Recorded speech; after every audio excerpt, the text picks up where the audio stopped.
Olá, tudo bem? Mais uma vez estamos aqui para recapitularmos juntos a lição da Escola Sabatina. Nesse trimestre, estamos estudando Cristo em Filipenses e Colossenses. E já estamos na lição de número 9. E esta lição tem como título Reconciliação e Esperança. O verso áureo diz assim: Aquele que não conheceu o pecado, Deus o fez pecado por nós, para que, nele, fôssemos feitos justiça de Deus. Segundo Coríntios 5:21. E o verso áureo dessa semana ele é muito interessante, porque ele pode ser dividido em 3 etapas ou três frases curtas. A primeira parte, aquele que não conheceu o pecado. Então, Cristo Jesus, ele tinha uma vida de perfeição moral, uma vida absolutamente imaculada, sem nenhum pecado. A segunda parte, Deus o fez pecado por nós. Não quer dizer que Jesus se tornou um pecador. Significa que Deus colocou todos os nossos pecados na conta de Jesus. Na cruz, todos os nossos pecados estavam sobre Jesus. E a terceira parte, para que nele fôssemos feitos justiça de Deus. Nossos pecados foram creditados ou colocados em Cristo. A perfeição de Jesus é creditada a nós. Não é algo que alcançamos por esforço próprio. É uma posição que recebemos. Então, um verso curto, mas um verso profundo. Neste verso, pode-se se resumir o evangelho todo. Por meio da morte de Jesus na cruz, fomos reconciliados. Estávamos afastados de Deus por causa do pecado. Agora, mediante a fé, podemos nos reconciliar com Deus e estarmos juntos dele. O mistério que estava oculto por séculos é Cristo, a esperança da glória. Domingo, reconciliado de obras más. Paulo, ele sempre retratou a humanidade de forma negativa e sombria, principalmente quando separada de Cristo. Alguém duvida disso? A humanidade, ela, quando está separada de Cristo, como ela é? Desde a entrada do pecado, Deus tomou a iniciativa de nos reconciliar. Para resolver o problema do pecado, Cristo sofreu uma morte de cruz, uma morte muito cruel. Ainda hoje, Deus continua buscando suas ovelhas perdidas, que somos nós. O Evangelho, de certa forma, ele é simples. Somos incapazes de nos salvar. Jesus veio e morreu por nossos pecados na cruz. Ao aceitar a morte de Cristo por meio da fé, somos reconciliados e salvos. O batismo, ele nos justifica e coloca o nosso nome no livro da vida. Agora, vivemos em Cristo e ele vive em nós. Então, são 3 passos aí bem interessantes. Sem Cristo, somos amantes do pecado e inimigos de Cristo. A iniciativa de reconciliação vem de Deus. Ele veio a nós. Cristo vem a nós. A reconciliação produz transformação prática. Abandonamos as más obras. Quem foi reconciliado pela cruz não vive mais como inimigo de Deus, mas como filho transformado pela graça. Pela cruz, somos filhos de Deus. Segunda-feira, se permanecer na fé. Paulo encorajou os colossenses com a certeza de que eles realmente permaneceriam firmes na fé. Eles deveriam permanecer firmes na fé. Colossenses 1:23, devemos ser crentes perseverantes na fé. Os colossenses e nós devemos ser alicerçados na fé, ter uma base sólida de fé, amor e fé fundamentada na palavra de Deus. 1 Coríntios 15:58, sejam firmes, inabaláveis e sempre abundantes na obra do Senhor, sabendo que no Senhor o trabalho de vocês não é vão. Paulo deixa claro que a salvação exige perseverança na fé, não desanimar, ir com fé até o final. Permanecer é condição de continuidade. Devemos ser firmes na fé. Firmes diante das promessas, manter os olhos fixos em Cristo. Esperança fundamentada no Evangelho. O Evangelho de Cristo é nossa esperança de salvação. Permanecer na fé, permanecer na esperança, e quem permanece na esperança, permanece em Cristo.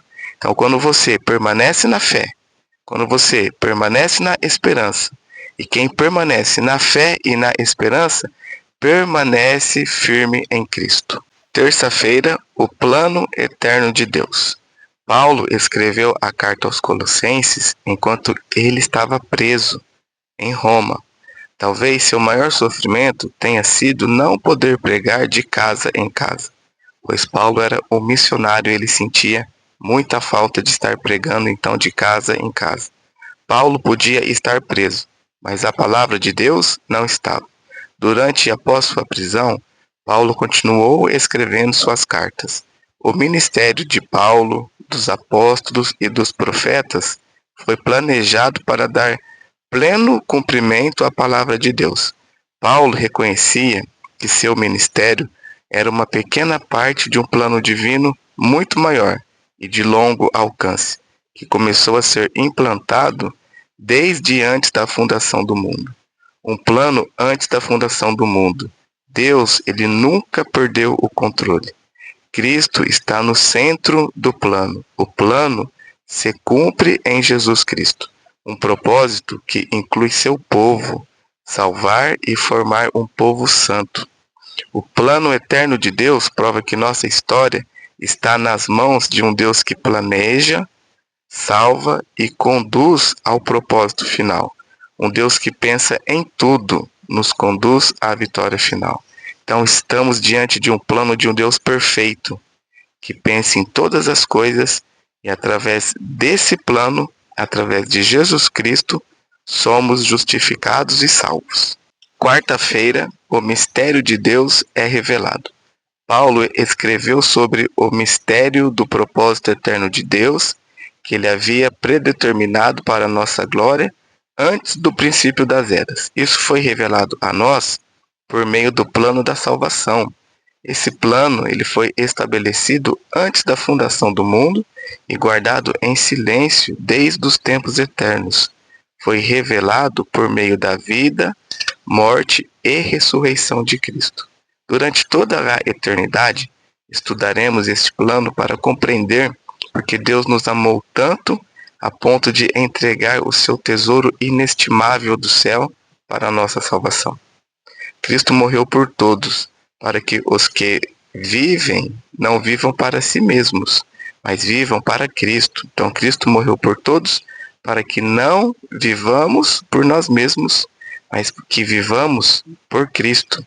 Cristo deve habitar nosso coração por meio da fé. E o Evangelho atuando em nosso coração, que nos capacitou a participar da esperança dos santos. Então Cristo, ele deve habitar o nosso coração por meio da fé. O nosso coração, então, repleto de fé, Deus nos capacita, Cristo nos capacita para que possamos herdar a herança dos santos. O mistério é revelado. Quem é esse mistério? Cristo e o plano da salvação. O mistério caminha para o cumprimento, a consumação do plano de Deus. O mistério é uma mensagem a proclamar.